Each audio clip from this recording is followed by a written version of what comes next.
समर्थ तुला मागतो रामदासा दयाळा दिना कारणे देयाता कृपाळा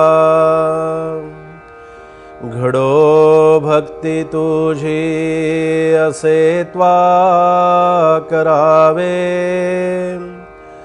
समर्था मला पूर्ण वैराग्य द्यावे। जय जय रघुवीर समर्थ श्रीराम समर्थ श्रीराम रत्न खचित मुकुटी झळाळ नाना सुरंग फाकते केळ कुंडले तळपती नीळ वरी जडिले झमकती श्रीराम।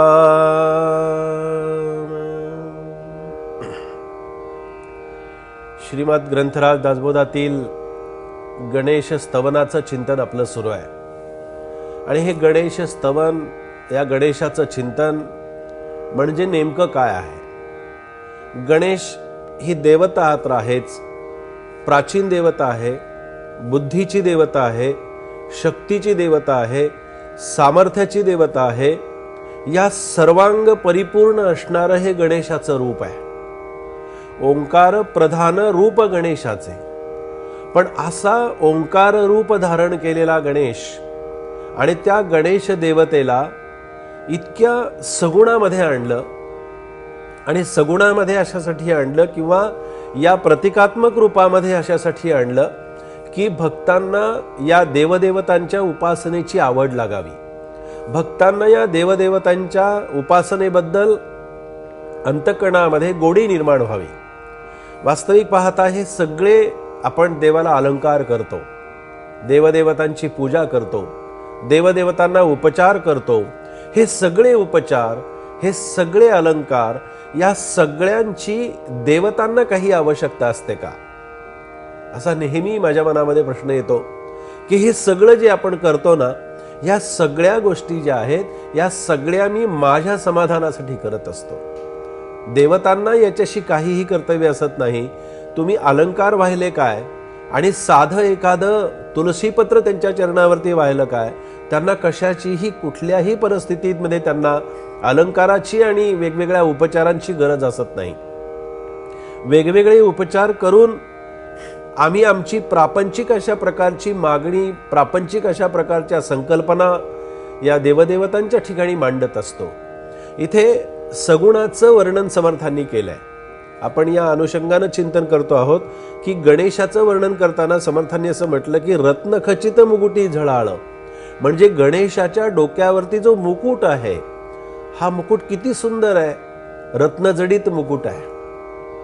आणि ती गणेश देवता, त्याचं वर्णन समर्थांनी केलं की तुझे भव्य कान अशा प्रकारचे आहेत की त्या कानांच्या माध्यमातून ते कान जेव्हा तो गणेश फडकावतो त्या कानाच्या माध्यमातून सगळा विषयांचा आणि विकल्पांचा अक्षरशः तिथून ते सगळे एका क्षणात तिथून निघून जातात। गणेशाच्या कानाच्या झडपानं काय होतं तर समोरची विघ्न आलेली निघून जातात, मनाचे विकल्प निघून जातात, मनामध्ये असणाऱ्या विषयिक अशा प्रकारच्या वासना निघून जातात। हे गणेशाच्या त्या कानाच्या फडकावण्यानं अशा प्रकारानं घडत असतं। आणि म्हणून समर्थांनी म्हटलं की तुझ्या मस्तकावरील रत्नजडित मुकुटाची शोभा ही सर्वदूर फाकलेली आहे। आता गणेशाचा मुकुट जो आहे हा गणेशाचा मुकुट म्हणजे खऱ्या अर्थानं तो गणेशानी भक्ताला त्याच्या भावभावनांच्या रूपामध्ये तो गणेशाच्या डोक्यावरती मुकुट बसवलेला आहे। साधकांची श्रद्धा, उपासकांची श्रद्धा या मुकुटाच्या रूपानं गणेशाच्या डोक्यावरती बसवली गेलेली आहे। वास्तविक पाहता देवदेवतांच्या हातामध्ये असणारी शस्त्र, देवदेवतांच्या ठिकाणी असणारे अलंकार, देवदेवतांच्या ठिकाणी असणारी समृद्धी याची देवतांना कुठल्याही प्रकारानं आवश्यकता असत नाही।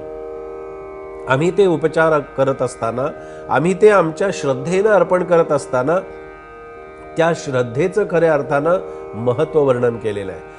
आणि त्याच्यासाठी समर्थ असं म्हणाले की ही गणेश देवता ही बुद्धिप्रधान देवता आहे. बुद्धीचं अत्यंत निकट आणि खरं प्रकट रूप जर काही असेल तर ते गणेशाच्या रूपानं आपल्याला पाहायला मिळतं. गणपतीची बुद्धिदेवता म्हणून आपण उपासना करतो. गणेशाची आपण संकटहरण विघ्नहर्ता म्हणून त्याची उपासना करतो. जेव्हा आम्ही विघ्नहर्ता म्हणून त्याची उपासना करायला जातो त्यावेळेला आमच्या मनामध्ये गणेशाच्या बद्दल किंवा गणेशाच्या रूपाबद्दल इतका आत्मविश्वास, इतकी श्रद्धा, इतका भाव अंतकणामध्ये असावा की आमच्या मनामध्ये, आपण पाहतो नेहमी की मनामध्ये विकल्प आल्यानंतर तो घालवणं हे स्वाभाविकपणे घडलं पाहिजे किंवा घडावं, पण मनामध्ये विकल्पच येणार नाही, मनामध्ये अशा प्रकारची विषयांची वासनाच निर्माण होणार नाही, मनामध्ये अशा प्रकारची अश्रद्धा निर्माण होणार नाही, याच्यासाठी गणेश उपासना आहे, याच्यासाठी ओंकाराची उपासना आहे. आणि ओंकाराची उपासना ही आतमध्ये माझ्या असणाऱ्या त्या चैतक अशा प्रकारच्या देवतेची उपासना आहे, आत्मस्वरूपाची उपासना आहे, आत्मदेवतेची उपासना आहे. आणि ही आत्मदेवतेची उपासना आपण कशा पद्धतीनं करावी आणि त्या गणेशाचं रूप आपल्या डोळ्यासमोर आणावं. आपण ध्यानाला बसल्यानंतर, उपासनेला बसल्यानंतर अशी देवता आपल्यासमोर असावी.